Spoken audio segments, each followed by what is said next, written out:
Aunque este conversatorio ha sido planteado desde un grupo de trabajo, es de interés para los grupos de los demás elementos de la red la discusión que se va a tener hoy a cargo del grupo de la Asociación Latinoamericana de Estudios Críticos sobre el Transhumanismo. Saludos a todos los presentes y de inmediato procedo a presentar la metodología. En este conversatorio se desarrollará mediante una metodología de panel foro. Cada uno de los integrantes de la mesa responderá a una pregunta del moderador y será replicado por los demás integrantes del panel siempre y cuando el hilo de la conversación lo permita. Una vez culminada la intervención de cada uno de ellos, se dará paso a las preguntas que se vayan generando a través del chat. Con esto les invitamos a que interactúen con nosotros escribiendo sus preguntas de manera inmediata en el chat, de tal manera que podamos tener un diálogo de ida y vuelta desde los panelistas hacia los interlocutores que están presentes. Por otra parte, pues, una vez que hayamos terminado estos proponentes, tendremos los proponentes de presentar, tendremos unas conclusiones y cómo este trabajo que hace la asociación se conecta con nuestro objeto de estudios, con nuestro centro de interés, que son los imaginarios y las representaciones sociales. Bienvenidos y bienvenidas todos y todas a este espacio. Muchísimas gracias por el interés manifiesto a este tema. De inmediato presento a los panelistas. Nos acompaña en esta tarde Luis Guzmán Martínez, licenciado en Artes Visuales por la Universidad de Chile, con especialización en pintura. Su interés en combinar las artes y las ciencias lo llevó al campo de la bioética como un puente entre las ciencias y las humanidades. En el 2012 obtuvo el grado de magíster en bioética, otorgado conjuntamente por las Facultades de Filosofía y Humanidades y de Medicina de la Universidad de Chile. En el año 2019 obtuvo el grado de Master of Fine Arts del programa Art, Space and Nature de la Universidad de Edimburgo. Su investigación está centrada en la creación de modos de interconexión simbiótica entre los dispositivos técnicos y organismos vivos con el objeto de construir una versión de postnaturaleza. Actualmente se desempeña como investigador asociado en el Centro de Estudios de Ética Aplicada de la Facultad de Filosofía y Humanidades de la Universidad de Chile. Desde la Ciudad de México nos acompaña Fabiola Vilela Cortés, bióloga egresada de la Facultad de Ciencias de la UNAM, maestra y doctora en Ciencias, Orientación Bioética por la misma institución. Ha sido profesora de la asignatura en la Facultad de Medicina Veterinaria y Zootecnia, la Facultad de Ciencias, el posgrado en Bioética y de la ENES Mérida en la UNAM. Profesora invitada de la Universidad de Durango y la Escuela de Antropología del Norte de México. Actualmente pertenece al Sistema Nacional del CONACYT, es miembro fundadora del Observatorio Mexicano de Bioética, miembro del Seminario de Ética y Problemática Bioética de la doctora Juliana González, que en el 2013 se convertiría en el programa universitario de bioética de la UNAM. Actualmente es jefa del Departamento de Educación Continua de la Escuela Nacional de Estudios Superiores, Campus Mérida. Sus líneas de investigación son eugenesia, transhumanismo, aspectos éticos sobre el desarrollo y uso de las tecnologías enfocadas a modificar seres vivos, bioartefactos y uso de animales en investigación biomédica. También está con nosotros Alejandro Recio Sastre, español, licenciado en Filosofía por la Universidad de Salamanca, magíster en el Máster Universitario de Estudios Avanzados de Filosofía y doctor en Filosofía por la Universidad de Valladolid, en cotutela con la Universidad de Chile, dentro del programa de doctorado de Filosofía con mención en Filosofía Moral y Política. Además, está con nosotros Jairo Villalba Gómez, economista con énfasis en administración, magíster en educación por la Universidad Santo Tomás de Colombia, nuestra universidad hospedadora de la Red Iberoamericana de Imaginarios y Representaciones, y doctor en bioética por la Universidad Militar de Nueva Granada. Docente adscrito a los programas de pregrado y posgrado de la Facultad de Educación a Distancia y doctorado en bioética de la Universidad Militar de Granada. Académico y en calidad de investigador en los grupos Bioethic Groups, Línea Bioética, Educación y Cultura, Prospectiva Académica y Ciencias Multidisciplinares aplicadas a la Neotecnología, Pacman, en la línea Gestión de Conocimientos. Además, es el editor de la revista Academia y Virtualidad de la Universidad Militar de Nueva Granada y miembro del Consejo Editorial Revista Ética del Centro de Estudios de Ética Aplicada de la Universidad de Chile y miembro de la Red Colombiana de Filosofía y la Tecnología, FITEC de Colombia. De inmediato, me permito ceder la palabra a Jairo Villalba Gómez para dar inicio a este conversatorio, que nos va a poner en contexto acerca de qué es lo que hace ALEC en la sociedad. Bienvenido, Jairo.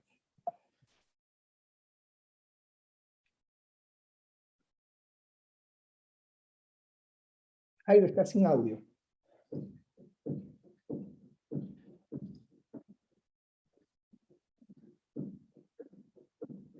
Está sin audio, Jairo.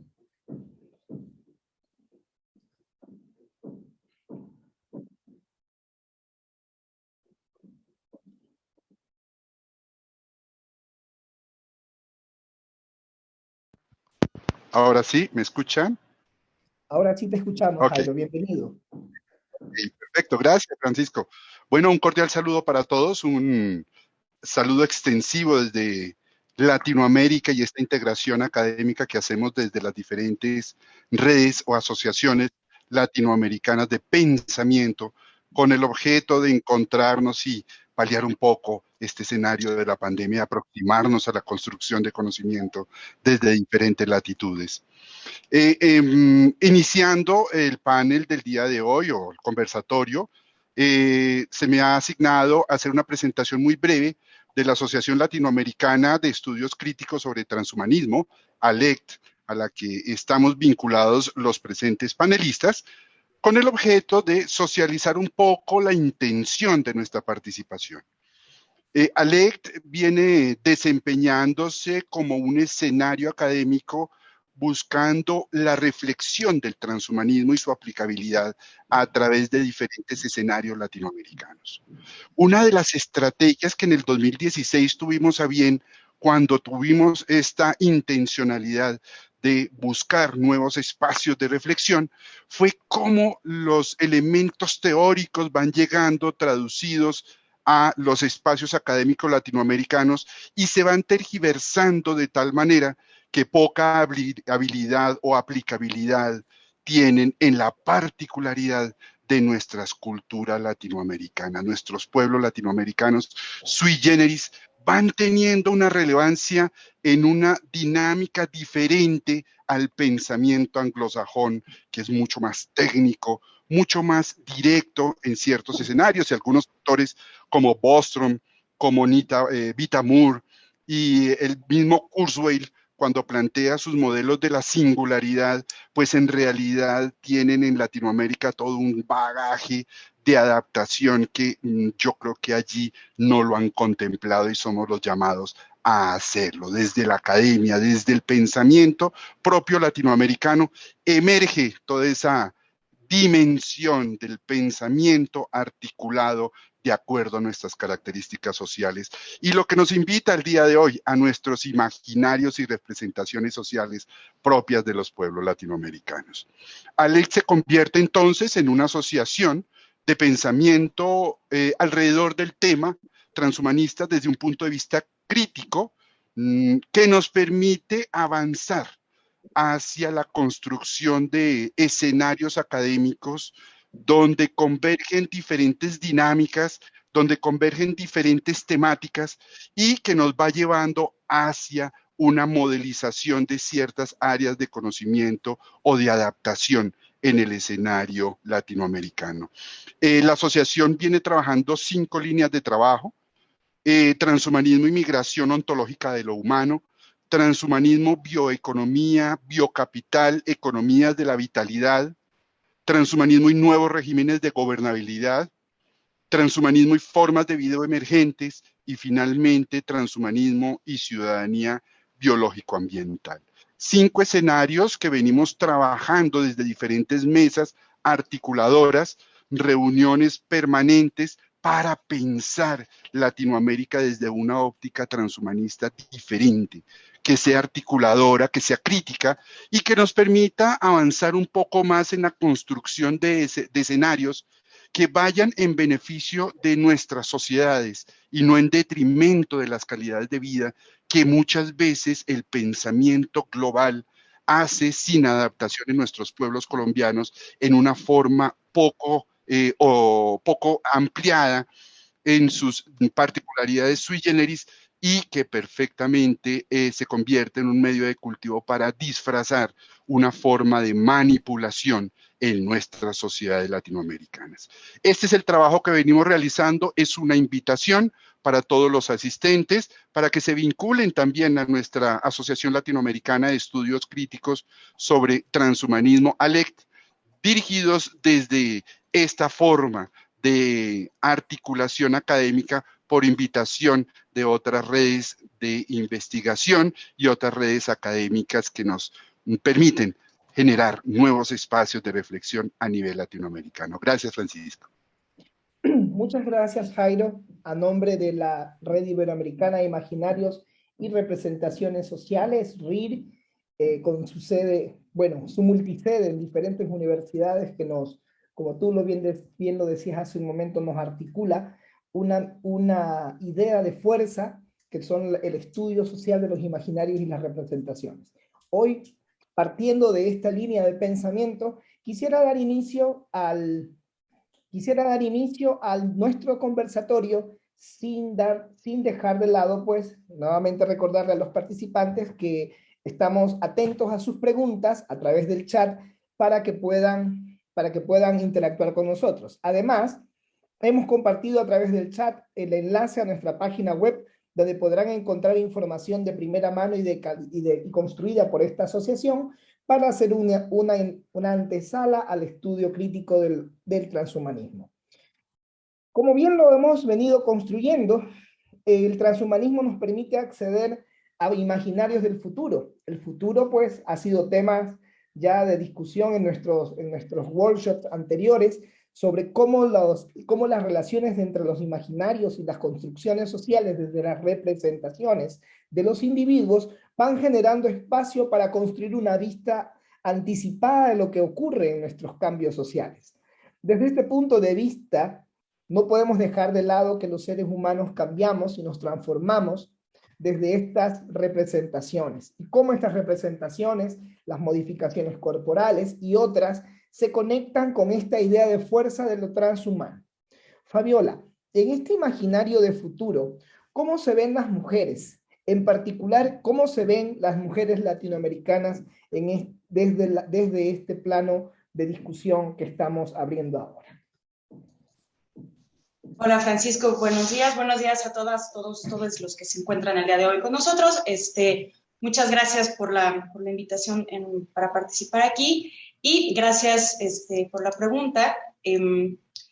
Me gusta mucho empezar señalando que estamos hablando de imaginarios, pero que estos imaginarios de una u otra forma sí vamos a ver que tienen una relación y un impacto directo en nuestra vida y en nuestra sociedad, sobre todo cuando hablamos de estos temas que pareciera que son de ciencia ficción. Digamos, Isaac Asimov ya señalaba que un sentido último de la ciencia ficción es precisamente anticipar estos cambios sociales, ¿no? Y en este aspecto se ha dejado de lado el papel de estas ficciones y de estos imaginarios pueden ayudar a visibilizar estos cambios que son inminentes, ¿no? En este mismo sentido, Mar Parro Rosso hace bien en señalar que existen diversos ejemplos históricos de científicos, artistas, en fin, una gran cantidad de personas que proponen un hombre nuevo, ¿no? Este modelo o este prototipo de ser humano que camina hacia la perfección y sobre todo hacia la inmortalidad, ¿no? Que es algo que vamos a ver que está profundamente relacionado con la idea del transhumanismo. Es que no se está poniendo de moda. Entonces, alguien tiene un audio ahí. Perdón. En algunos casos estas propuestas se enfocan desde el aspecto formativo, cognitivo y otros emocionales, en fin, vamos a ver varios, ¿no? Y en este sentido, estos imaginarios tecnocientíficos, particularmente a través de estas ficciones futuristas, nos van a permitir remoldear la idea de qué es y cómo debe de ser un ser humano, ¿no? Es su cuerpo, sus capacidades físicas, mentales, su capacidad emocional e incluso ética, dependiendo de algunos autores, así como su muerte, ¿no? Sobre todo porque ahorita, sobre todo para el transhumanismo, la muerte se ve como una enfermedad que debe vencerse. Y entonces, no solo vamos a encontrar, digamos, en la robótica o en la inteligencia artificial estos imaginarios de cómo tiene que ser el ser humano, sino que cabe preguntarse, ¿no? ¿Qué tenemos que mejorar de nosotros o de nuestra descendencia inmediata? ¿Y por qué? ¿No? ¿Cuáles van a ser estos criterios que vamos a establecer? ¿Qué es benéfico para estos sujetos que se van a estar perfeccionando? ¿Quién va a decidir qué se va a mejorar y cómo? ¿No? Y cuáles van a ser las visiones que nos van a permitir hacer esto y sobre todo cuáles son las limitaciones. Y es aquí donde entonces tiene todo el sentido hablar del transhumanismo, que, bueno, para quienes no sepan, este es un movimiento cultural e intelectual internacional que afirma la posibilidad de rediseñar de forma radical la condición humana a través principalmente, pero no exclusivamente, de tecnologías. Se va a sostener también que la naturaleza humana actual es perfectible por medio del uso, insisto, de estas tecnologías, de ciencias aplicadas y de otros métodos también que nos permitan prolongar la vida, expandir capacidades, en fin, ¿no? Y sobre todo, el objetivo, digamos, es poder superar estos límites impuestos por nuestra herencia biológica, por nuestra condición natural y decadente, ¿no? Con el objetivo de generar una nueva condición humana, por medio principalmente, como señalaba, a través de avances conocidos como NBIC, que es nanotecnología, biotecnología, tecnologías de la información y ciencias del conocimiento. Entonces vamos a encontrar aquí que por un lado vamos a tener tecnologías enfocadas principalmente al ámbito terapéutico de calidad de vida, hacia el cuerpo de las personas, y por el otro el cibernético, ¿no? Y entonces, digamos, todo esto podría funcionar siempre y cuando las implicaciones políticas y sociales que van a devenir de estos cambios no generen aún más injusticias, que también ese es un tema que es de interés de este desarrollo, ¿no? Entonces, para poder analizar un poco cómo se articula todo esto, para la pregunta que hacías de cómo se ve una mujer, y sobre todo una mujer latinoamericana en estos idearios de perfeccionamiento, me parece que tendríamos que iniciar considerando que el transhumanismo parte o hunde sus raíces en este humanismo racionalista y de la ilustración. Esto no lo digo yo, esto lo dice Nick Bostrom ya desde el año 2011, ¿no? En donde, digamos, el humanismo racionalista recupera estos valores como la racionalidad, la autonomía, la libertad, la tolerancia, la democracia, que son evidentes en este movimiento sociopolítico, y de la ilustración, la creencia en el poder de la racionalidad humana dominadora y de la ciencia como un instrumento para dicha dominación, ¿no? Una crítica que se le va a hacer a este transhumanismo, por supuesto, tiene que ver con el determinismo tecnológico. Esto es, que para cambiar una sociedad basta introducir nuevas tecnologías y que no va a hacer falta una transformación institucional, cultural, económica o de estructuras de poder. Y digamos, aquí es un primer punto en donde se van a empezar a filtrar todas estas epistemologías feministas. Entonces, regreso un poquito a lo del transhumanismo, porque el transhumanismo para muchos, incluido Nick Bostrom, es un paso intermedio para el posthumanismo. Que digamos, el posthumanismo lo que busca, lo que pretende es superar esta comprensión positiva y esencialista de lo humano y enfatizar en estas nuevas relaciones entre personas, animales y máquinas, que ya no van a estar, digamos, vistas como lo hemos estado haciendo, de relacionarnos como estos humanos que somos, sino ir más allá de esto. Uno de los principales exponentes entonces del posthumanismo, sobre todo el posthumanismo crítico, no tanto tecnológico, es Antonio Diegues, sobre todo en habla hispana, ¿no? Y entonces este autor nos va a decir que hay dos formas de entender el posthumanismo: un ser tecnocientífico, que va a tomar esta tecnología como el elemento central del proceso de superación de lo humano hacia lo posthumano cultural, y el otro es hablar de una nueva época en donde se da por finalizada este humanismo tradicional, que, insisto, es de donde surge o de donde el transhumanismo va a tomar los elementos base para poder desarrollar su propuesta de mejora. Y aquí es entonces en donde ya como muy claramente van a entrar los cuestionamientos de feministas, principalmente principalmente norteamericanas y europeas en un inicio, y poco a poco se han ido sumando feministas latinoamericanas. ¿no? Entonces, un poco para establecer esta relación, me gustaría hacer relación con lo que dice Marcela Lagarde, ¿no? Dice que las mujeres compartimos con otros sujetos, como pueden ser los pueblos indígenas, los homosexuales, las comunidades negras, los grupos juveniles, entre muchos otros, esta condición política de opresión de género, ¿no? De clase, de etnia, racista, etaria, en fin, que ha puesto en crisis este principio ideológico legitimador que consiste en considerar naturalmente desiguales a quienes solo somos diferentes, ¿no? Y esto tiene sentido cuando vemos que se ha logrado, o cuando se ha logrado incluir a las mujeres en esta idea de lo humano, o en esta idea de la humanidad. Esto implica y ha implicado trastocar la concepción de esta concepción en la experiencia histórica, ¿no? Entonces, claro que vamos a ver diferentes afectaciones. ¿Por qué? Porque en un contexto social, político, cultural y económico en el que históricamente, solo por haber nacido mujer, se nos han limitado derechos, oportunidades y espacios para desarrollar proyectos de vida e incluso para decidir sobre nuestros propios cuerpos y la existencia y nuestra existencia misma, es lógico pensar entonces que las afectaciones y los alcances que tiene este transhumanismo pensado como hacia dónde nos vamos a perfeccionar, pues por supuesto que nos van a afectar sustancialmente como mujeres, ¿no? Estas ideas de que se cree que las mujeres tenemos este instinto maternal y de procreación, ¿no? Y que la maternidad y que somos seres domésticos y que somos sumisas y en fin una serie de cosas bastante absurdas, pero que al final del día es lo que está configurando nuestras sociedades y nuestras políticas, pues claramente va a tener un impacto, ¿no? Sobre todo porque pues es falso, ¿no? Las mujeres no poseemos en exclusiva este mal llamado instinto maternal, ni mucho menos, ¿no?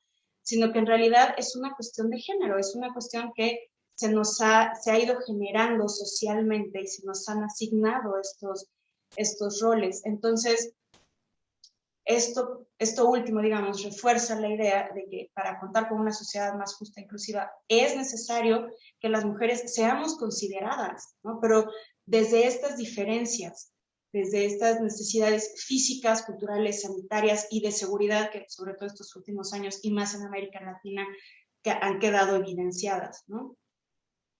Insisto, estas diferencias que nos hacen distintas de los hombres, ¿no? Y que entonces verlas así pueden convertirse en una oportunidad para comprender mejor las relaciones sociales que tenemos y sobre todo desde una perspectiva interseccional.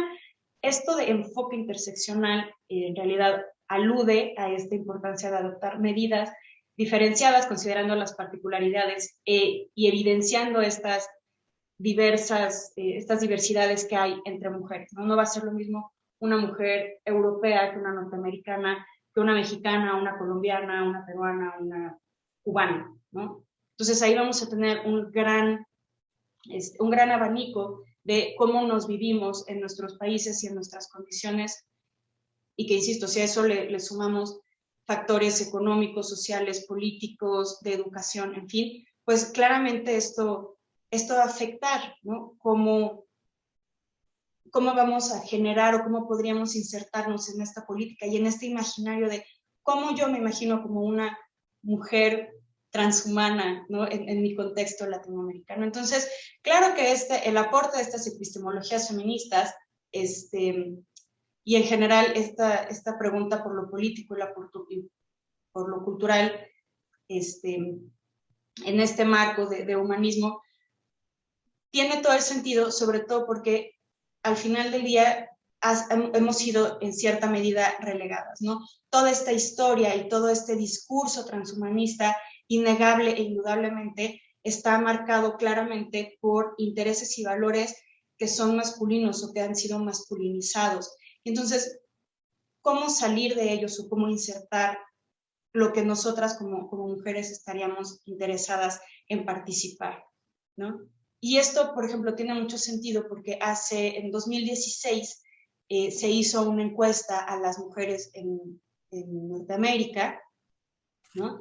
Y entonces, mientras los principales exponentes del transhumanismo, sobre todo norteamericano, están haciendo este particular énfasis en evitar la muerte, resulta que a las mujeres en realidad no les importa tanto esta cuestión de inmortalidad, sino lo que les preocupa, lo que nos preocupa, son cuestiones de salud, ¿no? Y sobre todo de mitigar todos estos aspectos que nos ponen en peligro.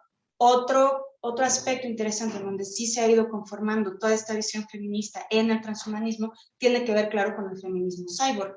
Principalmente Donna Haraway desde el 84 proporcionó las bases para este ciberfeminismo, y es muy curioso cómo esto, en realidad, hacia donde va quizá para las mujeres es hacia el postgenerismo, ¿no? Que esto no es otra cosa más que quitar el género en un futuro, ¿no? Porque se busca o se pretende que con ello se reduzcan o se eliminen ciertas inequidades y ciertas diferencias sociales. Aquí quizá habría que replantear, ¿no? Que regresar a esta duda sobre el determinismo tecnológico, ¿no? Porque si a través de la tecnología podemos eliminar estos dos géneros, sobre todo quizá pensando más en el sexo, pues esto quizá no termine con estas inequidades sociales, sino quizá habría que transformar esta sociedad y entonces estaríamos hablando más de un posthumanismo crítico, ¿no? Otra cosa, por ejemplo, es incluso cómo toda la tecnología que se ha desarrollado en pro de este transhumanismo, insisto, sigue siendo del ámbito masculino, ¿no? No solo se han hecho los principales adelantos en Silicon Valley con valores y con visiones que tienen que ver con estos ideales de hombres, ¿no? Hombres blancos, que tienen ciertos estudios, que tienen cierto nivel económico, que tienen acceso a ciertas cosas, ¿no? Y entonces, aquí incluso desde cómo se desarrollan estas tecnologías, ¿no? ¿Dónde están las mujeres en el desarrollo de estas posibilidades, ¿no? En este caso, en este gran gradiente que implica las tecnologías transhumanistas, ¿no? Como podrían ser, no sé, fármacos, tecnologías médicas para mejorar la vida, como pueden ser prótesis o tratamientos con hormonas, ¿no? O hasta dónde van a ser únicamente cirugías estéticas, o los grinders, ¿no? Que son los que se ponen implantes para estar más conectados con la tecnología, una cosa divertidísima, muy interesante, ¿no? Con las mejoras genéticas, con la cibernética, o sea, en realidad podemos hablar de que en todo este gradiente de desarrollo tecnológico y tecnocientífico hay mujeres que estén buscando mejorar la vida y la condición propia de las mujeres, o en realidad lo mejor sería, como lo señala el posgenerismo, simplemente eliminar esta diferencia, ¿no? Entonces, digamos, en este sentido tenemos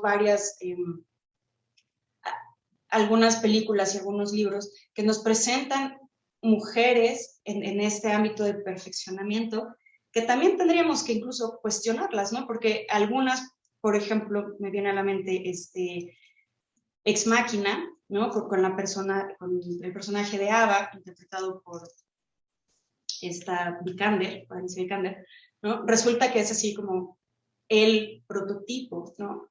Y también habría que preguntarse si estos roles y si este imaginario, no en realidad estamos hablando de que son, pues en realidad, más que mujeres, ¿no?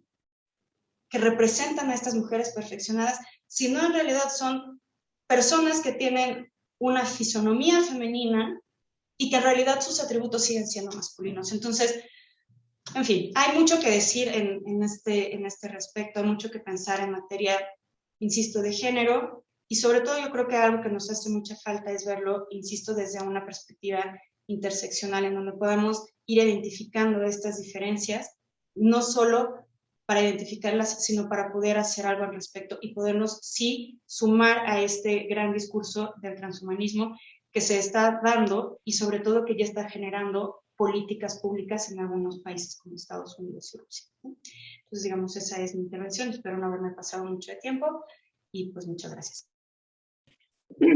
Muchas gracias, Fabiola. Hay una pregunta de parte de la mesa y es, ¿qué es para el transhumanismo la subjetividad? Muchas gracias por la pregunta. Lamentablemente esa pregunta en concreto sí me queda un poco lejos del área en la que estoy yo trabajando, entonces lo lamento, no me siento en capacidad de decir algo coherente, entonces voy a dejarla pasar, quizá algún otro de los colegas de la mesa pueda responder esa pregunta un poco más adelante. Sí, quizás Alejandro pudiera más adelante tomar ese tema. Pregunta María Alejandra Espinosa, este abordaje del transhumanismo va más allá de los humanos, considerando unas relaciones más horizontales entre humanos y otros seres, como en el caso de Haraway, o se concentra en las relaciones entre los humanos. Es interesante esa pregunta, digamos, en cuestiones de transhumanismo, el transhumanismo sí está mucho más centrado en relaciones entre seres humanos, ¿no? Y aquí es donde entra la posibilidad de considerar el posthumanismo, donde es precisamente lo que se va a cuestionar sobre nuestra relación que tenemos como humanos, no solo entre humano y humano, sino humano y todo lo demás. La idea aquí del posthumanismo, sobre todo, es precisamente criticar esa noción que tenemos de nosotros mismos como humanos, a quién consideramos y a quién no consideramos humano, y sobre todo cuáles son las implicaciones que tiene esta división o esta diferenciación, ¿no? Históricamente hemos visto que lamentablemente decir quién sí es humano de quién no nos da permiso de hacer muchísimas cosas a quienes no, y proteger a quienes sí, ¿no? Entonces, espera, ver, creo que eso responde a la pregunta, ¿no? Tiene que ver más, en este caso, el posthumanismo, de nuestra relación con los otros, incluso como máquinas, ¿no? Como inteligencias artificiales, animales, medio ambiente, en fin, ¿no? Ahí, digamos, está la parte interesante. Sin embargo, y creo que esto es algo importante, ese cuestionamiento tendría también que jalarse hacia el transhumanismo, ¿no? Hacia este uso de tecnologías pensadas para cómo perfeccionarnos, ¿no? ¿Para qué? Para relacionarnos mejor con quién o qué o cómo. Gracias, Fabi. Nos preguntan también si la brecha de desigualdad puede limitar el acceso a la tecnología que enmarca el transhumanismo. Uy, muchísimo, sí, de hecho ese es uno de los grandes temas, ¿no? Y digamos, aquí sí es un tema que está abordado por varios autores, sobre todo que hacen alguna crítica al transhumanismo, para no verlo nada más como esta gran promesa, ¿no? De que todos vamos a ser como las mejores versiones de nosotros mismos o nuestra descendencia, ¿no? Y aquí también por eso insisto que la visión interseccional puede ayudar mucho. No va a ser lo mismo si pensamos en esta inclusión de estos temas, por ejemplo, en incluirlas en políticas sociales, en un marco de seguridad sanitaria estatal, ¿no? Aquí vamos a encontrar un montón de diferencias. O sea, ¿qué tipo de tecnologías vamos a estar permitiendo, aceptando, incluso desarrollando por país que de una u otra forma las personas que estamos en esos países o en esas ciudades tengamos acceso? Y aquí hay algunas personas que también señalan, ¿no?, que puede haber, como a la fecha, cierto turismo. O sea, lo que ahorita puede estar prohibido en México puede estar permitido en Europa o viceversa. Y entonces, ¿cómo nos podemos ir moviendo, ¿no?, de país en país o de estado en estado para poder acceder a esas en caso de que se pueda, ¿no? Y por supuesto, habrá personas que no tengan acceso a estas tecnologías. Y aquí, digamos, quienes son la postura transhumanista liberal va a partir de que va a ser el mercado el que va a estar regulando estos accesos, porque va a apostar a que conforme se vaya incrementando la ley de la oferta y la demanda, el desarrollo de estas tecnologías va a ir decrementando sus costos de tal forma que de una u otra forma, en un lapso X de tiempo, todos tendríamos acceso a esas tecnologías, ¿no? Pero esto es interesante sobre todo si lo vemos, insisto, desde únicamente una cuestión de una perspectiva política liberal, que por supuesto no va a ser lo mismo que si la consideramos desde una democrática o desde una democrática socialista, ¿no? Ahí estas cuestiones de cómo vamos a ir considerando estas tecnologías, insisto, cuáles se pueden desarrollar, cuáles se pueden tener y cómo garantizar que en cierta medida todos tengan acceso o estos grupos en concreto tengan acceso a esas tecnologías, es lo que va a diferir, ¿no? de país a país y de política a política. Gracias, Fabiola. Vamos a cerrar esta parte de tu conversatorio con un planteamiento que hace Miriam Piani desde Argentina. Saludos, Miriam.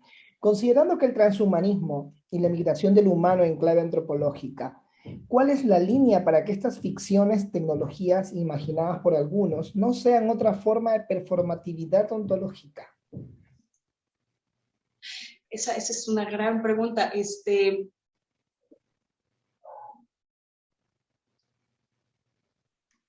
Híjole, perdón, me va a tomar un poco de tiempo pensar en una respuesta un poco más coherente, sobre todo considerando el tiempo. No sé si podamos, en la sesión de preguntas y respuestas, porque si no me voy a atropellar con ideas y no quiero después arrepentirme de decir algo Miriam, vamos absurdo. a tener pendiente tu pregunta, Miriam, y quiero darte también el planteamiento que hace Álvaro Acevedo, además de las implicaciones que podría tener en términos de exclusiones o creaciones de nuevas clases, y la creación de un posible subhumano, siguiendo a Sibilia. Quisiera saber cómo se contemplan las repercusiones a la sostenibilidad planetaria con la promesa de inmortalidad, como metarrelato, obviamente, ¿no? Teniendo en cuenta que el espacio y los recursos de este planeta son finitos. Una interesante pregunta, en realidad. Sí, claro, esta es una de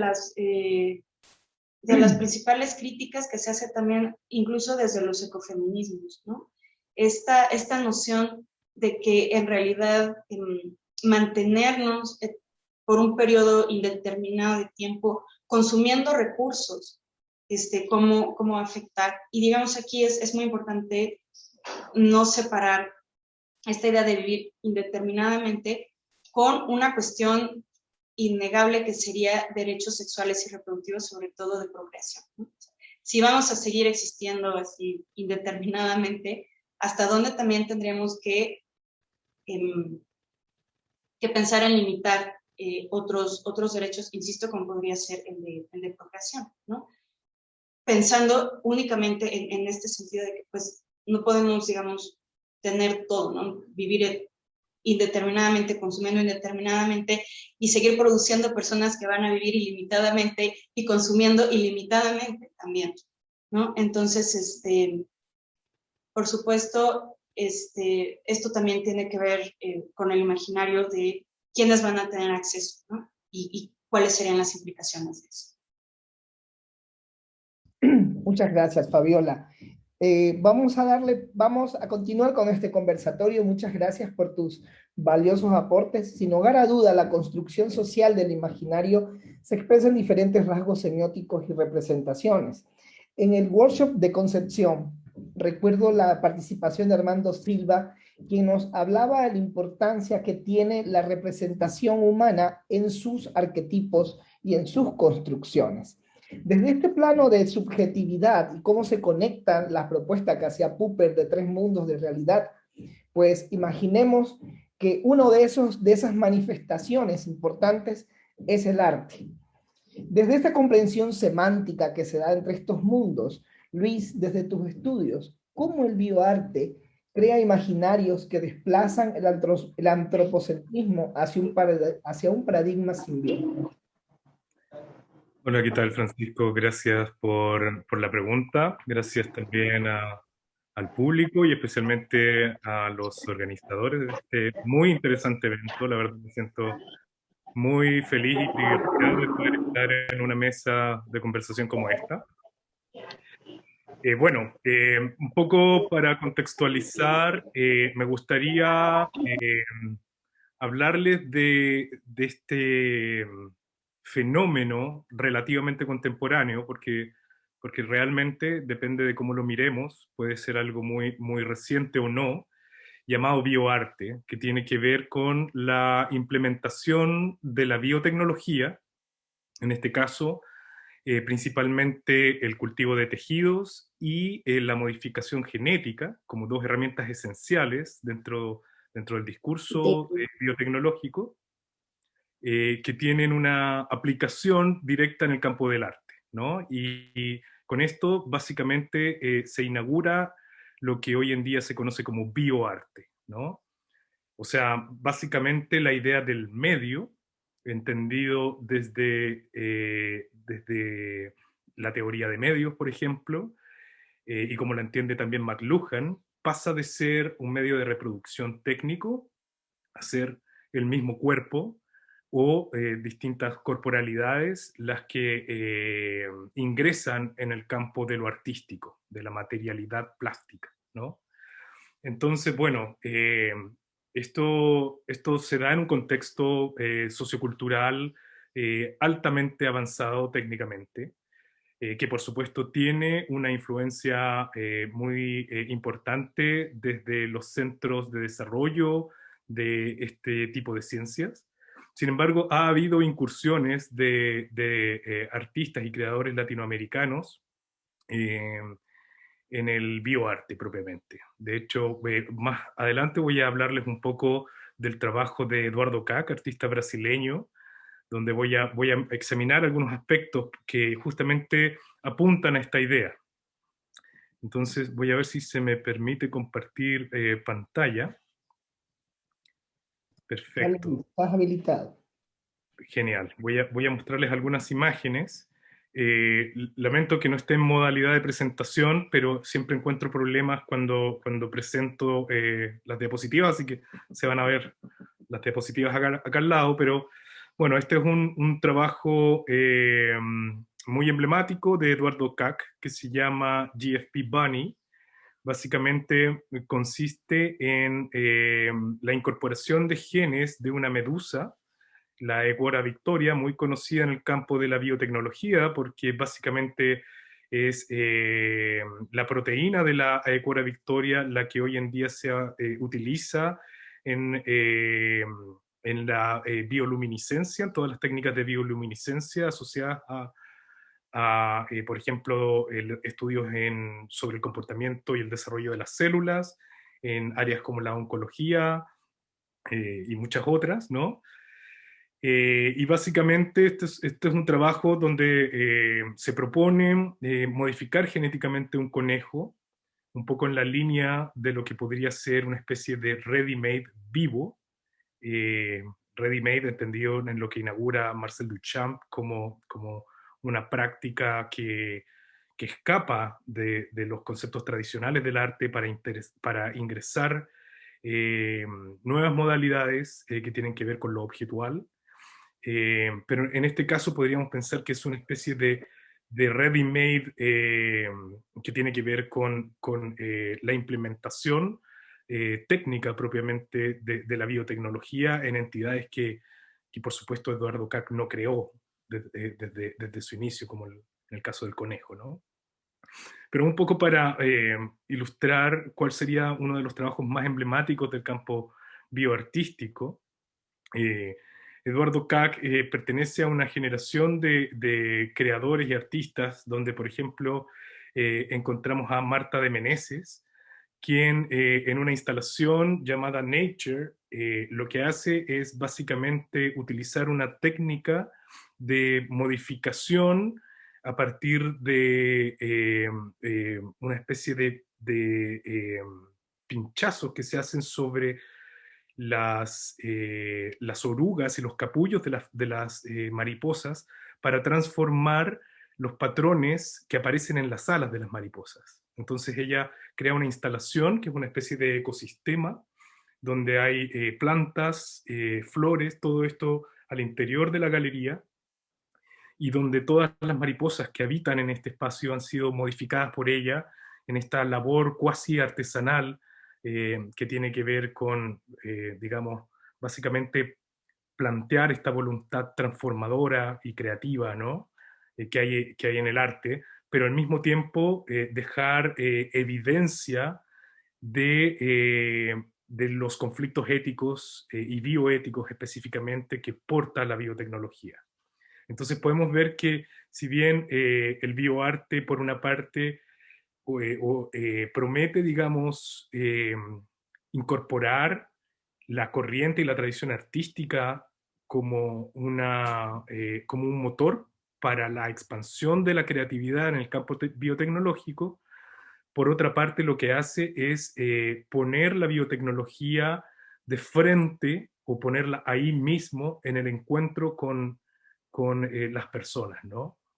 Un poco desde el bioarte, una crítica que se hace sobre el desarrollo de la biotecnología tiene que ver con que la biotecnología propiamente tal se desarrolla en el campo corporativo, ¿no? Y esto es lo que Robert Mitchell llama la ecología de medios. O sea, hay instituciones políticas, instituciones sociales, digamos, modelos económicos que impulsan estas transformaciones. Y lo que hace el bioarte es buscar espacios disruptivos para subvertir las lógicas económicas y sociales en cuanto al devenir biotecnológico, eh, digamos, como lo conocemos. Otro ejemplo, por ejemplo, tiene que ver con esta obra de el colectivo Simbiótica, que es compuesto por Oron Katz y Onat Sur, investigadores de la Universidad de Australia, donde realizan básicamente un cultivo de tejido donde se incorporan distintas especies, distintos tejidos, ¿no? Tejidos celulares de aves, de distintos mamíferos e incluso de humanos, son cultivados en un solo bioreactor para producir una especie de Frankenstein que incorpora informaciones celulares de distintas entidades, ¿no? La obra se llama Noark, un poco en alusión al Arca de Noé, donde básicamente la idea de una nave que contiene la esencia de la vida de distintas entidades. Esto es muy interesante porque tiene que ver también con la historia de los cultivos celulares inmortalizados, ¿no? En el campo de la biotecnología, muchos de los estudios en oncología específicamente se realizan a partir de las llamadas ELA cells. Y ELA cells básicamente son células obtenidas de un donante vivo, humano. En este caso se llamaba Henrietta Lacks. Desde su útero se obtuvieron células y estas células se inmortalizan y han sido utilizadas en laboratorios de todo el mundo, muy posteriormente a la muerte de Henrietta Lacks propiamente. Entonces, ahí podemos ver lo que son los cultivos celulares inmortalizados. Hoy en día hay cultivos celulares inmortalizados de muchísimas partes del cuerpo humano. Entonces, este trabajo habla de esa capacidad de las células de trascender a las entidades como los sujetos humanos o los sujetos portadores de las células, en tanto entidades que fallecemos, ¿no? y que tendemos a desaparecer. Otro ejemplo de este colectivo se llama Victimless Leather. Básicamente, en este caso se trata de un cultivo celular de células de ratón, de rata, en la forma de un andamiaje que le da justamente la morfología de una chaqueta de cuero. Y básicamente lo que propone este trabajo es una especie de imagen utópica donde la biotecnología permitiría que desarrollemos prendas de vestir sin contar con víctimas, ¿no? En el caso de las vacas, cuando utilizamos material biológico de los bovinos para desarrollar prendas de vestir, ¿no? Algo que es tan propio de nuestro entendimiento sobre las relaciones con los no humanos. Bueno, esto un poco para dar algo de contexto de lo que implica el bioarte y de cuáles son los problemas bioéticos que busca poner digamos, en el espacio público, en la esfera pública. Y me gustaría centrarme principalmente sobre esta obra que se llama Historia Natural del Enigma, de la artista brasileño Eduardo Kac. Es una obra del año 2009, en la cual Eduardo Kac desarrolla una entidad transhumana, no humana, a partir de la incorporación de parte de la genética humana asociada a la hemoglobina en una flor.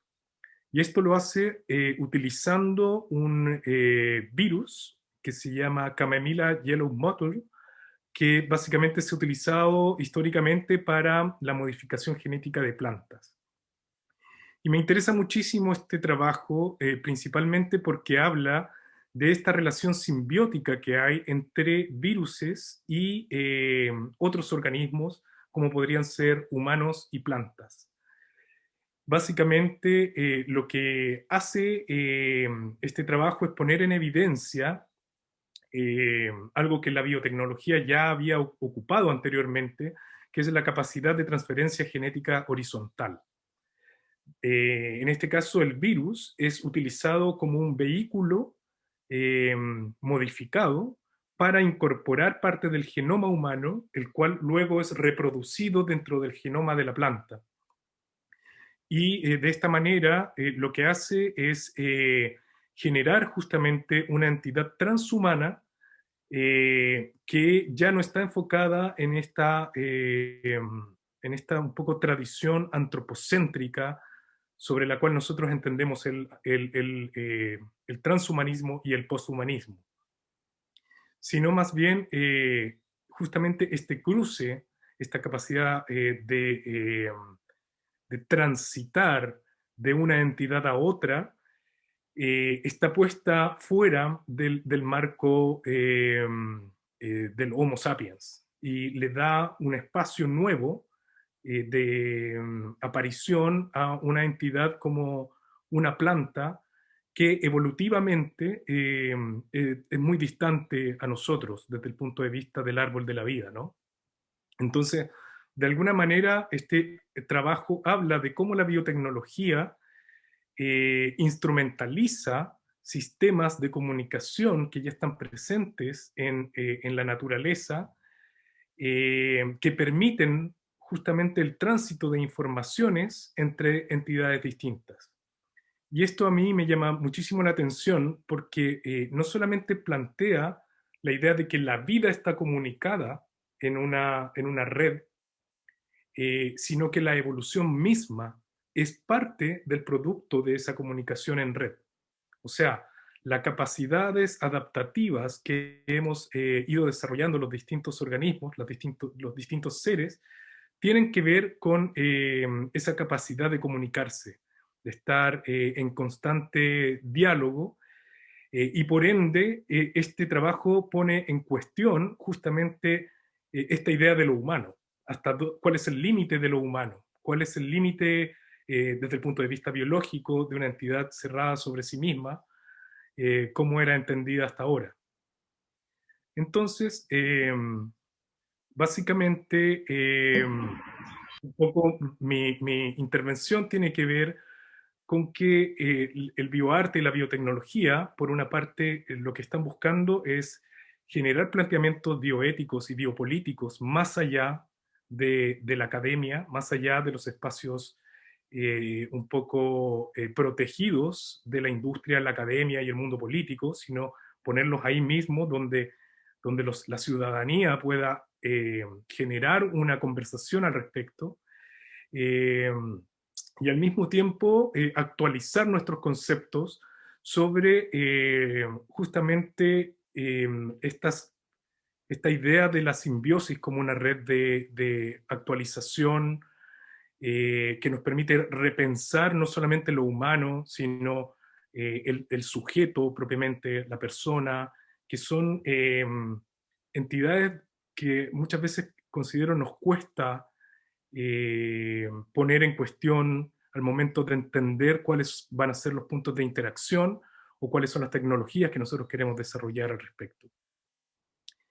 Entonces, bueno, un poco quería sencillamente presentar estos trabajos, dar más bien utilizarlos como una plataforma para abrir interrogantes eh, y, eh, y más bien me gustaría saber si desde la mesa o las, desde el chat existiesen algunas preguntas para ir cerrando un poco esta Sí, presentación. fundamentalmente, gracias Luis. Fundamentalmente hay una pregunta que creo que nos implica a todos los proponentes. Lo que lo que haríamos sería tratar de destacar un punto de vista sobre en qué parte o cómo el transhumanismo, cómo el avance de la tecnología promueve o pone en evidencia el olvido de la parte emocional del ser humano. Eh, ¿Cómo en olvido la parte emocional del ser humano?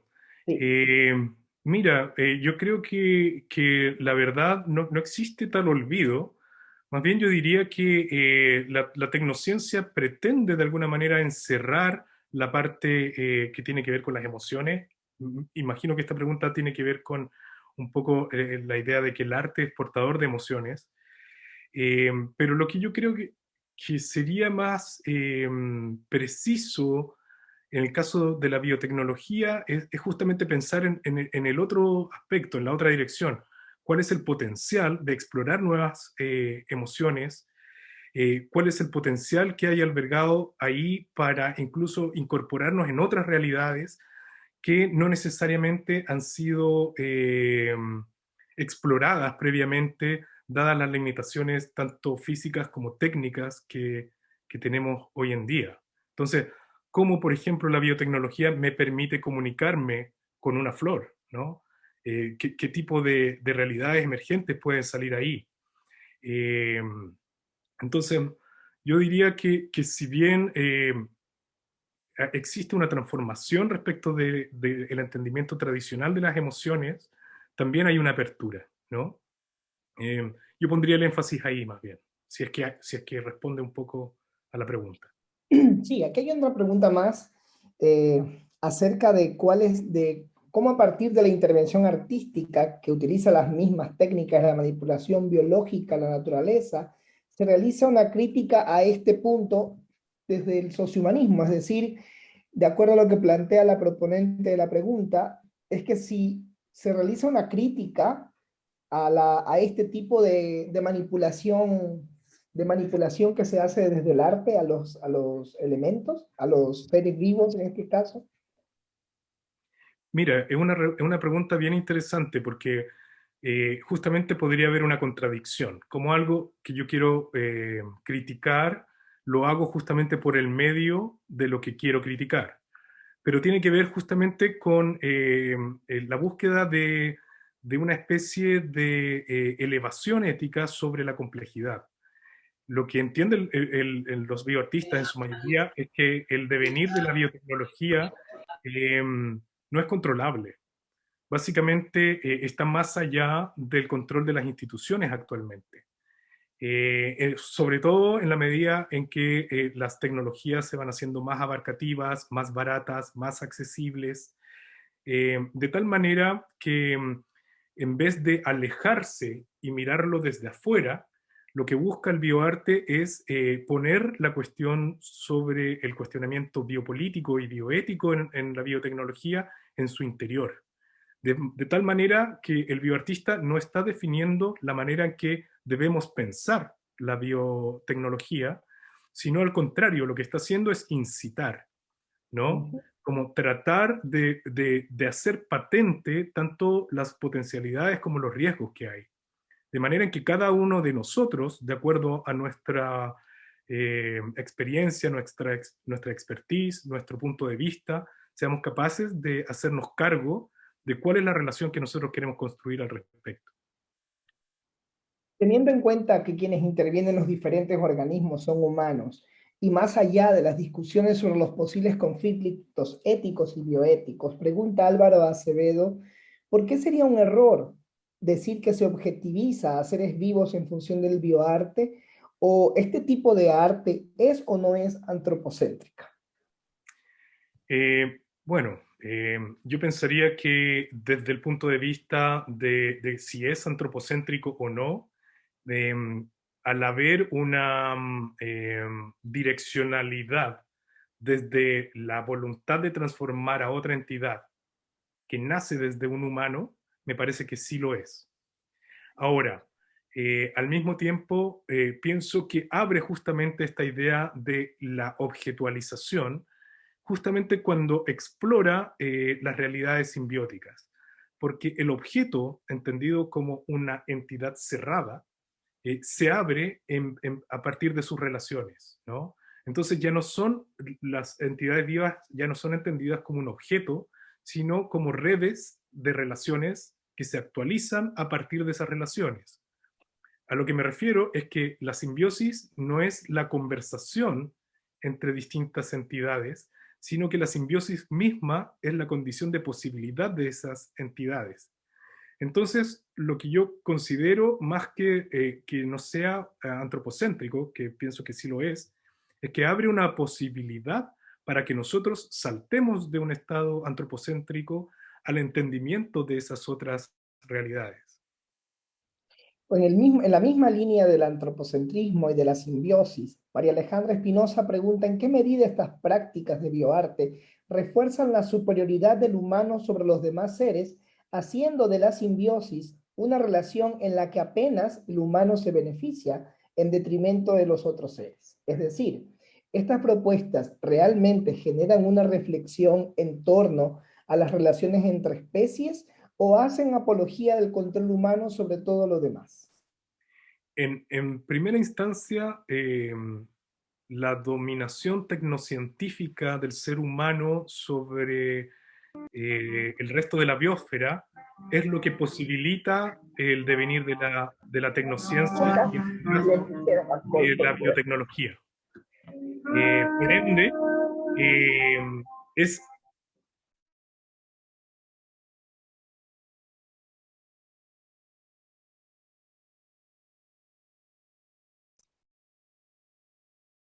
Disculpa Luis, está silenciado. Por eso mismo considero que lo interesante es justamente pensar estas relaciones biopolíticamente. ¿A qué me refiero? A que de alguna manera estas relaciones están siendo reproducidas socialmente en escalas muchísimo más masivas. Lo que hace un poco el bioarte es poner en evidencia aquello, ¿no? Esto ocurre en la farmacéutica, esto ocurre bueno, todos los ámbitos que Fabiola muy bien mencionó anteriormente, de tal manera que lo que hace justamente es hacer evidente ese dominio, no tratar de maquillarlo como lo hace, por ejemplo, el blanqueamiento de imágenes de las corporaciones que están detrás de los grandes desarrollos biotecnológicos actualmente, sino lo que hace justamente es enrostrarnos ese dominio, esa capacidad, de tal manera en que nosotros mismos tengamos que entrar justamente en el tipo de cuestionamientos que plantea esta pregunta. Muchas gracias, Alejandro. Muchas gracias, Luis, perdón. Muchísimas Un gracias tema por que la oportunidad. genera muchísima preocupación en el cambio social y que se expresa, organiza y sostiene desde los imaginarios sociales instituyentes e inclusive aquellos instituidos de los sujetos y las instituciones que entran en este diálogo del microcosmos educativos, pues también es un objeto de preocupación del transhumanismo, puesto que se preocupa de cómo los seres, desde lo que planteaba hace un momento Fabiola, desde ese transhumanismo tecnocientífico, cómo se conecta con la realidad de lo que ocurre en el aula. Alejandro, desde tu análisis, ¿cómo se concibe la educación al tenor de las transformaciones y cambios abruptos que viene proponiendo el transhumanismo para el futuro de los seres humanos? Buenos días, Francisco. Buenos días a todos mis compañeros de la Asociación Latinoamericana de Estudios Críticos sobre Transhumanismo, y también agradezco a los organizadores de este evento por darnos la oportunidad de participar en este conversatorio. Es para mí ilusionante estar aquí y hacer este primer evento académico público con ALET, con la asociación. Así que, bueno, les agradezco mucho a todos y como bien me ha dicho Francisco, vamos a plantearnos cómo se concibe la educación desde ese horizonte transhumanista que ofrece distintos cambios, que proporciona distintas posibilidades de transformación hacia un futuro que puede proyectarse a medio, largo plazo y que incluso en muchos aspectos, como estamos viendo a raíz de la pandemia del COVID-19, también a corto plazo, ya que la educación ha tenido que transformarse y ha tenido que ejercerse mediante estas pantallas, así, quitándole el espacio físico al aula y reduciéndolo al de la pantalla. Entonces, todas estas cuestiones que plantea el transhumanismo, como vemos, están en marcha y no son aspectos meramente de ciencia ficción, sino que, en cierto modo, aunque no están dentro de lo fáctico, sí están dentro de lo posible, ya que el desarrollo de las ciencias actuales y el desarrollo, sobre todo, de la tecnología, permite visualizar posibles escenarios futuros a raíz de todos los rápidos cambios que se pueden estar produciendo dentro de la humanidad. Y uno de estos cambios afectaría singularmente también al modo en que nos educamos, al modo en que aprendemos y enseñamos. Yo quisiera partir hablando de lo que son los programas. Se entiende que un programa es un plan que proyecta una serie de funciones y de actividades. La palabra programación se utiliza tanto para el ámbito informático y de las máquinas, así como también en el ámbito educativo. A menudo podemos pensar que un programa educativo nada tendría que ver con lo que hace un programador informático.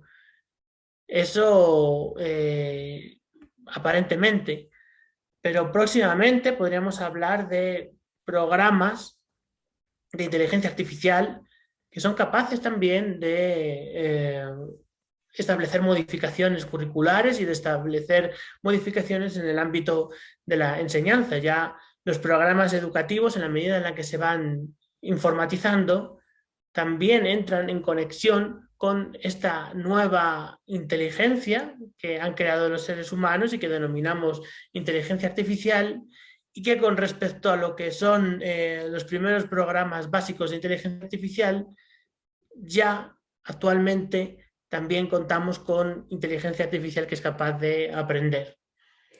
Y para eso me gustaría mostrarles un ejemplo muy claro que está en el desarrollo del ajedrez y de los ajedrecistas.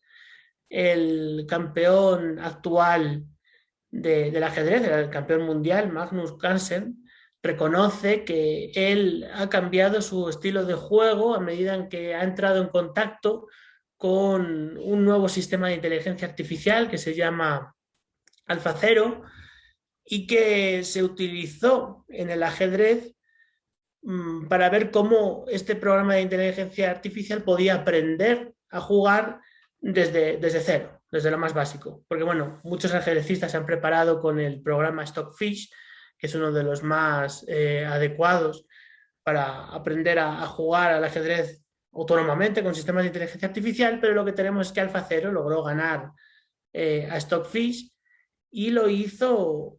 Es una inteligencia artificial que empezó sin saber jugar a este juego y que, sin embargo, demostró una creatividad que incluso ha puesto en cuestión las recomendaciones y las normas de apertura de la Academia Ajedrecística, porque utiliza técnicas y utiliza una lógica de cálculo que rompe absolutamente los esquemas básicos del ajedrez. Y bien, si el campeón mundial del ajedrez reconoce que ha modificado su estilo de juego a raíz de conocer este programa, se puede entender que ha hecho un aprendizaje con AlphaZero. Ha hecho un aprendizaje en la medida en que ha sido capaz de modificar unos esquemas que ya venían establecidos, ¿no? desde su aprendizaje inicial del ajedrez, pues ha conseguido modificar esto para incorporar nuevos cálculos, nuevas técnicas en su estilo de juego. Aquí hay un ejemplo claro de un aprendizaje que se da con un sistema de inteligencia artificial. Imagínense, ahora vamos a hacer un ejercicio de imaginación, cómo esto se podría extender a programas de aprendizaje que se realizaran desde sistemas de inteligencia artificial y que incluso llegaran a enseñar cosas que mediante la supervisión y la labor de clase y áulica de un docente no se pudieran llegar a establecer. Es decir, que un programa de inteligencia artificial llegara a enseñar cosas que a lo mejor con un docente no se pueden llegar a aprender. Imagínense, hagan ese ejercicio de imaginación y si tienen algún tipo de planteamiento o les surge algún tipo de dudas, en la de las preguntas sí me gustaría dialogar con ustedes sobre eso, pero primero yo les propongo hacer el ejercicio de imaginación, ¿verdad? Visto esto, tenemos entonces que hay máquinas capaces de aprender y podría haber, por tanto, también máquinas capaces de enseñar. Por supuesto, no hay que desdeñar el hecho de que ya hay máquinas que enseñan a otras máquinas en el ámbito de la industria automatizada y que, por supuesto, también hay programas y máquinas capaces de crear PIB sin necesidad de que seres humanos estén trabajando. Eso también es importante decirlo porque pone en cuestión una de las facetas mediante las cuales se ha concebido a la educación. Sería una faceta muy hermética, pero que la educación sería una manera de formar a los profesionales del futuro.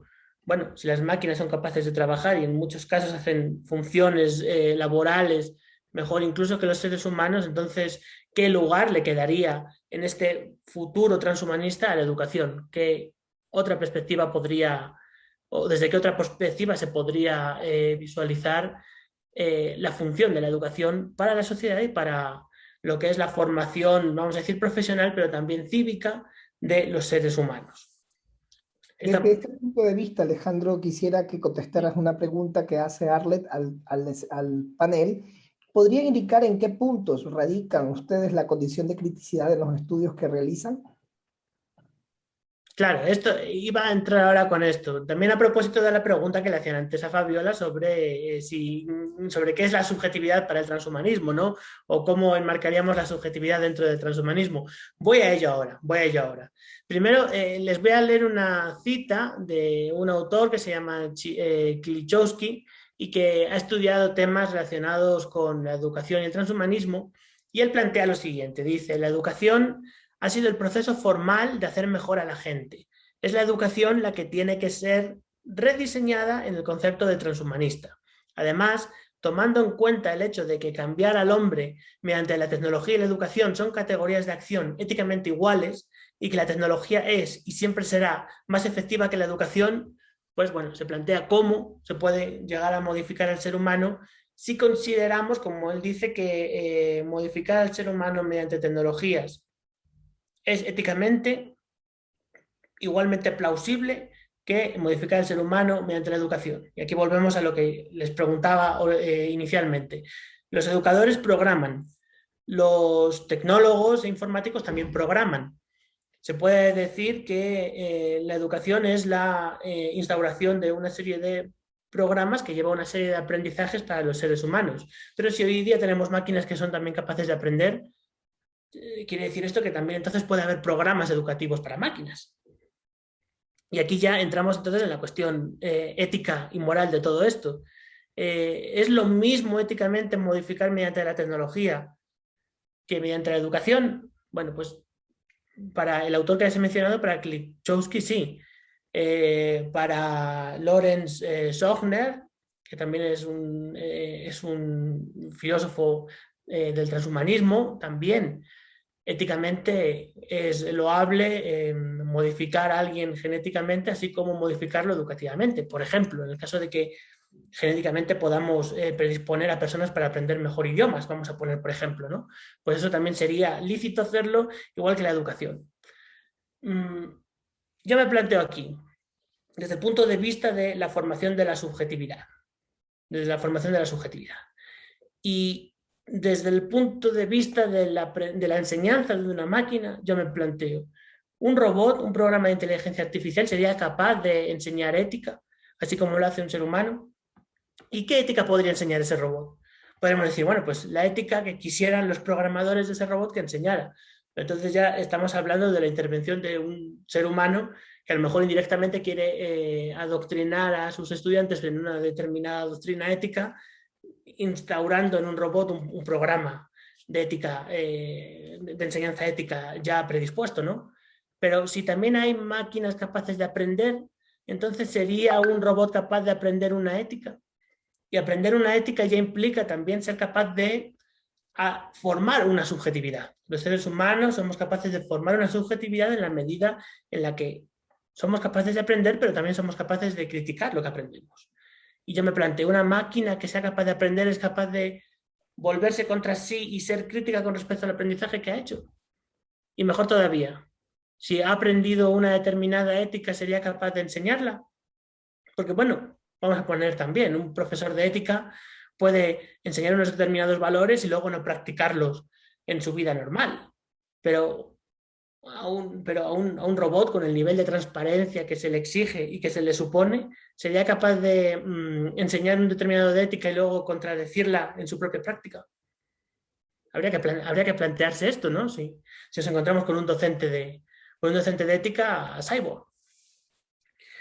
Entonces, bien, todas estas cuestiones que vengo planteando también nos sugieren qué futuro le espera a la educación en la relación entre docentes, estudiantes y las nuevas identidades híbridas, no humanas, que vienen a formar parte también de los procesos educativos. Verán, nosotros como docentes somos de una generación distinta a la de los estudiantes que tenemos en la actualidad. Nosotros hemos crecido con la pantalla de la televisión y probablemente también con la pantalla de la Game Boy, que no era táctil. Pero muchos de nuestros estudiantes de hoy en día, de 20, menores de 20 años, no conciben tan fácilmente una pantalla pequeña no táctil. Sí, ven la televisión o a lo mejor tienen televisión en sus casas, pero están acostumbrados sobre todo a manejar pantallas táctiles.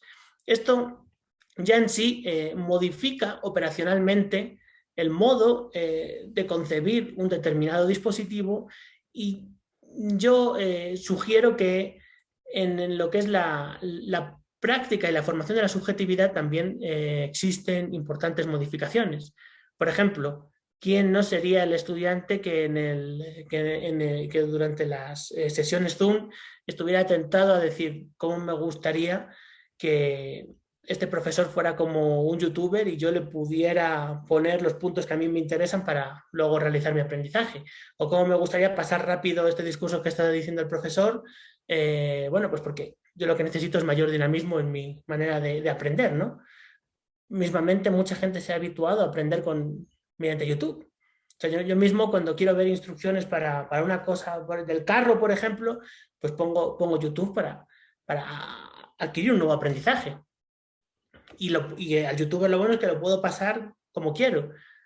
Al docente no. No le puedo poner en el punto a no ser que la educación se desarrolle mediante vídeos de docentes grabados previamente y que el estudiante los pueda pasar como quiera, que eso probablemente llegará en algún momento. Entonces les quiero decir, el aprendizaje mediante dispositivos y sobre todo de la intervención de los sistemas de inteligencia artificial en los procesos de enseñanza y de aprendizaje van a modificar el ámbito educativo de una manera, yo diría, sustancial. De tal manera que la forma en la que hoy día concebimos los procesos educativos probablemente vayan transformándose a medida que las nuevas tecnologías ofrezcan mayores posibilidades. La subjetividad se va a ir modificando, pero yo creo que hay un aspecto fundamental dentro de lo que es la educación ética que no va a llegar a transformarse, aunque una máquina, aunque un ser, vamos a decir, aunque un cyborg sea capaz de enseñar ética, ya que la capacidad que tiene el ser humano de volverse incluso de los valores, contra los valores que le han estado transmitiendo desde la niñez, o incluso de volverse en contra de un determinado valor que supuestamente es bueno para él y para los demás, no cambia el hecho de que se mejoren o se hagan más eficientes los procesos de enseñanza de la ética. Entonces yo creo que ahí, en la cuestión moral, hay un punto todavía que la inteligencia artificial no puede llegar a romper, aunque desde el transhumanismo sí que se plantea la posibilidad de que exista esa ruptura, ¿no? No sabemos hasta qué punto la intuición de un sistema de inteligencia artificial puede ser tan agudo como el de un ser humano a la hora de receptar y criticar valores éticos o de resolver un posible dilema moral que se presente en un momento dado. Habría que hacer la prueba, al igual que hay ajedrecistas que prueban con sistemas de inteligencia artificial, habría que hacer la prueba de cómo una máquina sería capaz, por ejemplo, de aprender un sistema de ética formalista y criticarlo después a la luz de aprender un sistema utilitarista de ética, por ejemplo, ¿no? Y de confrontar distintos esquemas y distintas doctrinas éticas que, por otro lado, con los desafíos que se presentan a la humanidad, sobre todo a raíz del cambio climático y los problemas ecológicos que se advierten, también la propia ética ha de transformarse y también la propia ética puede ir generando nuevos valores en la medida en la que todos estos desafíos y todos estos problemas se nos ponen enfrente, ¿verdad? Alejandro, muchas gracias por tus planteamientos. Siguiendo la línea que nos plantea Carretero acerca del estudio de imaginarios, cuando nos habla de la capacidad que tienen los imaginarios de tener fuentes de energía o energía de fondo que los mueven, pues gran parte de ese fondo surge de los asuntos económicos, puesto que no está más allá de nuestros límites de comprensión, que la economía tiene un fuerte sentido en la construcción de realidades desde la comprensión crítica de la sociedad.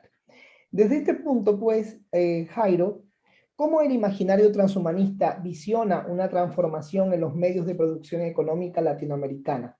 Contigo terminamos y este conversatorio. Tienes la palabra, nuevamente. Gracias, Francisco. Bueno, es una excelente pregunta, cómo el transhumanismo plantea unos imaginarios.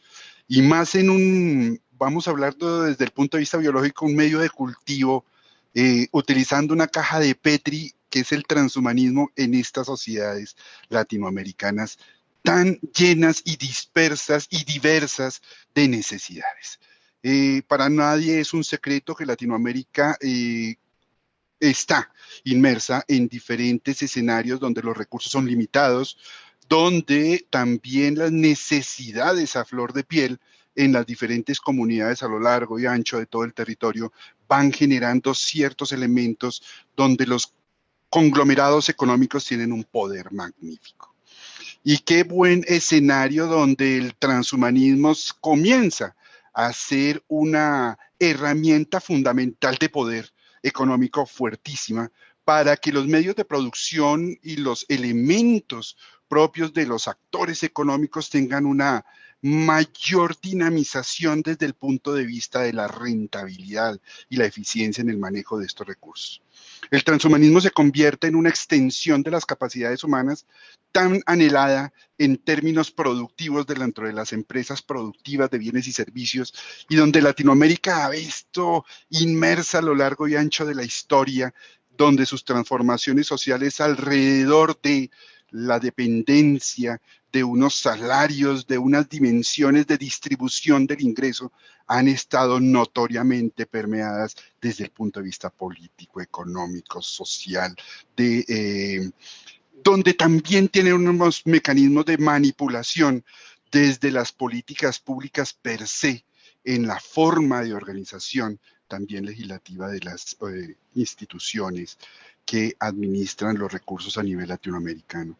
Y es entonces donde intento identificar que el transhumanismo se convierte en un medio de cultivo maravilloso para que estas instancias económicas tengan una reverberación con mayor evidencia, como una especie de un oleaje, como decía Alvin Toffler, ese oleaje que va llegando y te va siendo inmerso silenciosamente hasta cuando ya estás inmerso y empiezas a ver cómo unos exoesqueletos hacen parte de las herramientas que antes eran un esfero o un computador, se convierten en tu medio o en tu aplicabilidad dentro de la organización para ser más eficiente y más efectivo en los canales de eficiencia y eficacia a nivel productivo.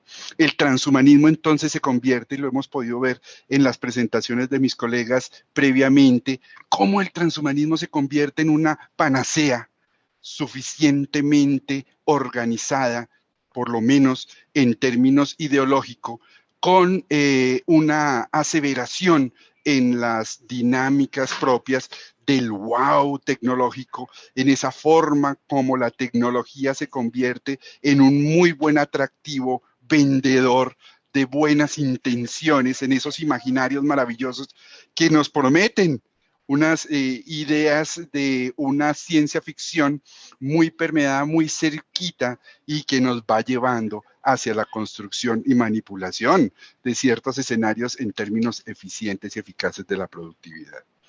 La fuerza laboral va a estar transformada y yo creo que el gran secreto es cómo las universidades, los centros educativos van a estar también hacia ese servicio. Es decir, cómo la transformación de la investigación, como se viene haciendo a nivel latinoamericano, va generando una serie de recursos más aplicados hacia la ingeniería que permita una extensión de las capacidades humanas.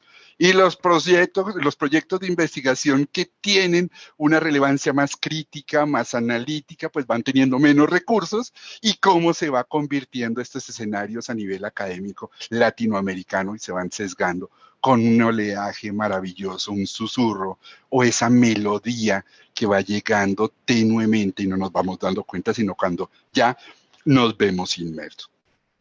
Finalmente, también quiero resaltar que hay una intencionalidad global en buscar unos escenarios donde el contexto para que el transhumanismo sea mucho más flexible y es como las Smart Cities o esta revolución 5.0, esta transformación de la 4.0 a la 5.0, donde las capacidades humanas empiezan a tener una extensión hacia la conectividad entre aparatos, entre cuerpo, como lo hablábamos lo explicaban mis compañeros en las sesiones anteriores, en las presentaciones anteriores, y cómo esa interconexión va generando ciertos elementos de una transformación social.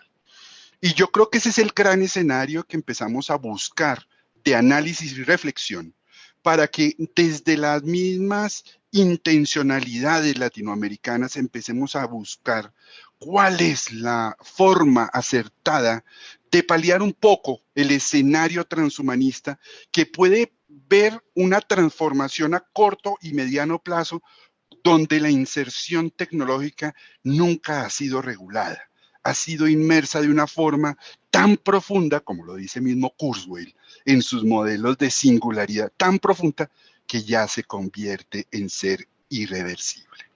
Es por ello que a partir de estos escenarios de análisis transhumanistas, también hemos mirado que la forma en la cual hay una serie de transformaciones políticas de inserción tecnológica van manipulando ciertas políticas internacionales y teniendo una influencia en las políticas públicas de Latinoamérica. No es gratis que el Foro Económico Mundial en años anteriores venga colocando el ojo en ciudades estratégicas para convertirlas en esas ciudades revolucionarias tecnológicamente 4.0, como lo indicaba inicialmente Albert Cortina cuando le dieron la posibilidad a que Barcelona fuera la ciudad tecnológica del mundo, y después se dieron cuenta que no era tan benevolente tener esa mirada mundial allí, porque las dinámicas de producción cambiaron de forma tal que lo que hizo fue un desplazamiento de la mano de obra y de la tecnificación de los ambientes laborales y los nativos, es decir, las personas que estaban allí inmersas, generaron un desplazamiento por el cumplimiento de una serie de habilidades que no estaban preparados.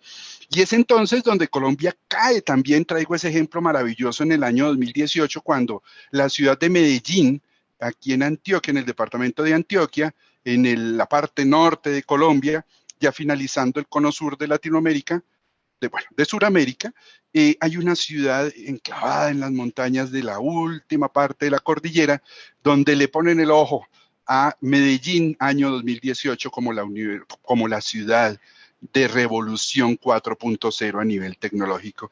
Y encontrábamos personas de edad avanzada que llevaban ciertas experiencias a nivel productivo en diferentes empresas y que ya estaban próximos a tener un declive ya del cansancio normal del cuerpo después de tantos años y contar con exoesqueletos para que nuevamente pueda usted potencializar sus habilidades y continuar en unos escenarios productivos diseñados de tal manera que pueda tener esa hegemonía o esa dimensionalidad. Es entonces donde generamos un ambiente práctico, visto desde la praxis, vista desde las mismas necesidades particulares latinoamericanas que nos llevan a la reflexión y que nos llevan entonces a generar nuevos espacios de discusión como estos. Y es allí donde la crítica que hacemos al transhumanismo refuerza un poco más la necesidad de hablar un idioma particular y per se que nos permita visionar cómo la inserción tecnológica se va convirtiendo en uno de los mecanismos de poder fuertísimo a nivel latinoamericano y que requiere de una mirada particular.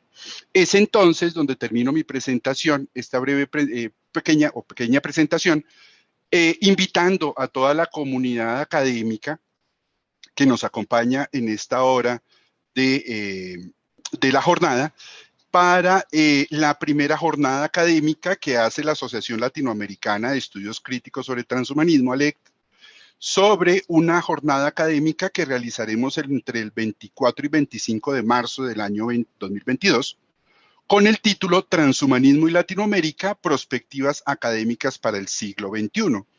Estamos trabajando 5 líneas temáticas: transhumanismo y biopolítica, transhumanismo y bioética, biotecnología, feminismo, educación y arte.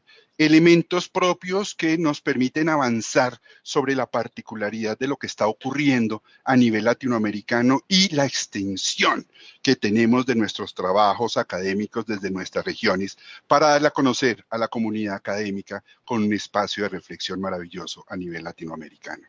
Es entonces que el Call of Papers o los papers que se puedan para el comité editorial y evaluador se recibirán hasta el 10 de diciembre del año 2021, este año, y lo pueden consultar directamente en la página de ALECT, www.alect.net, Asociación Latinoamericana de Estudios Críticos sobre Transhumanismo.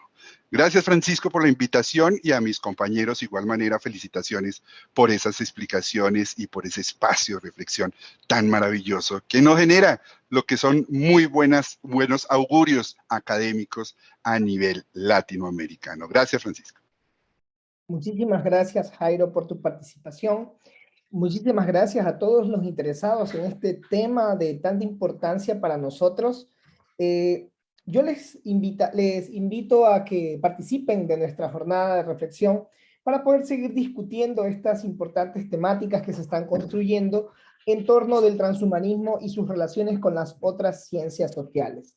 Es muy importante en este sentido que nosotros sigamos construyendo o haciendo camino al andar, como dice el popular adagio, en este tema de tanta trascendencia para el cambio de nuestra sociedad. Sin duda alguna, pues, seguiremos trabajando en procesos de investigación y esperamos contar con ustedes para nuestros procesos de transformación a través de la jornada que se plantea para el mes de marzo.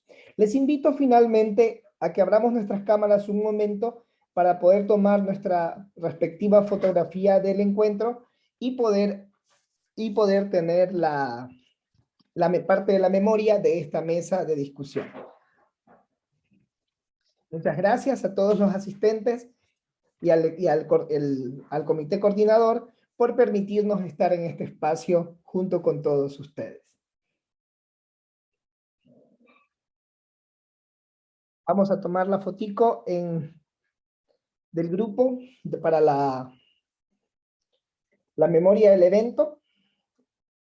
Así que les agradezco pues que apretemos nuestras cámaras. Vamos a esperar unos minutitos más mientras los demás lo hacen.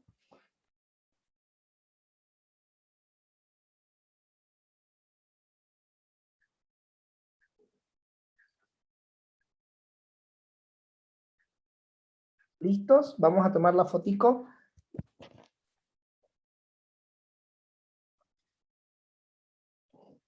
Sonreamos. 3, 2, 1. Muchísimas gracias. Les pido a los miembros de ALET que nos quedemos un minutito más para poder tomar también una memoria para la página de nuestra asociación. Y a los demás, muchísimas gracias por su participación y su asistencia a este evento académico. Recordemos que sigue habiendo agenda por la tarde, así que es importante que continuemos conectados y aprovechemos este momento para poder recuperar energías en el proceso de este tercer workshop de investigación e imaginarios y representaciones sociales. Alec, por favor, sonrisita para la foto.